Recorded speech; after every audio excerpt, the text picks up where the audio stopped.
Muitas pessoas não entendem a necessidade de uma sigla tão extensa como LGBTQIAPN+. Você pode explicar qual é a importância dessa representatividade? Sim, acho super importante. Eu também acho. Falar sobre esse processo, justamente porque a gente tem uma diversidade sexual e de gênero.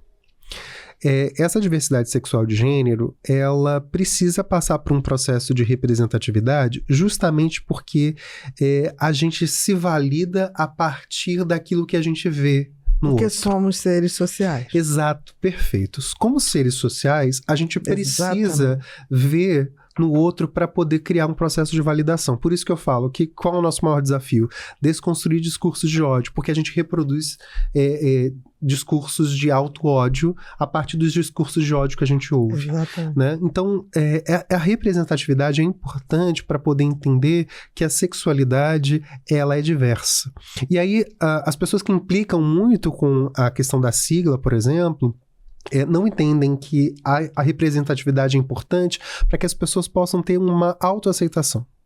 Para que as pessoas possam, num certo sentido, lidar melhor com a sua própria sexualidade e não achar que é um problema, ou achar que eu tenho um problema grande, eu tenho uma patologia, eu tenho uma psicopatologia, eu tenho uma doença, eu tô pecando, eu tô errado.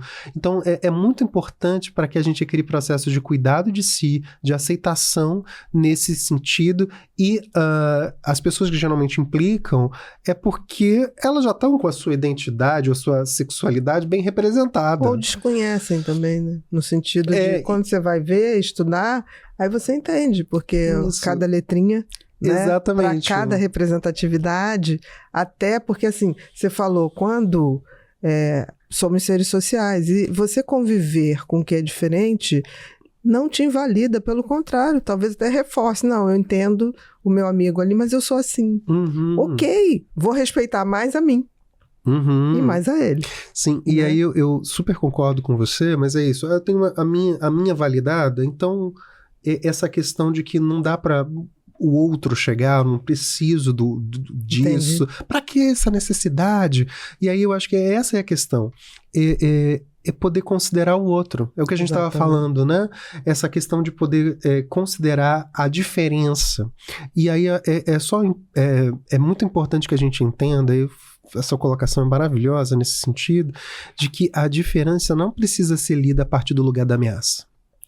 Mas isso tem a ver com uma maneira pela qual nós somos criados, né?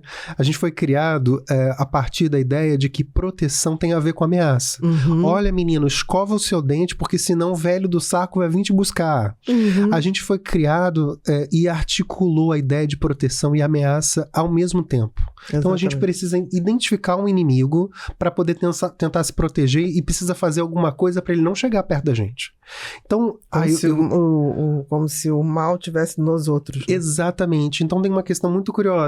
Esse monte de representatividade vai, sei lá, me engolir aqui. Vai acabar comigo, vai acabar com a família. Né? Então tem uma questão muito curiosa que é esse medo de que o outro vai tirar o seu próprio processo de proteção. Então a gente tem que se proteger do outro. Uhum. E aí eu acho que essa dobradinha proteção, ameaça é algo muito forte nas nossas vidas, na forma como a gente foi criado, na forma como a religião foi colocada. Olha, se você não fizer isso, Deus não vai levar você para o céu. Ou você vai para o inferno se você fizer tal coisa ou se você deixar de fazer tal coisa. A gente vivenciou um espaço em que a religião ela foi utilizada como um espaço de ameaça e, na verdade, isso só aconteceu por conta de relações de dominação. Então, a gente domina as pessoas através desse processo, desse parzinho proteção-ameaça.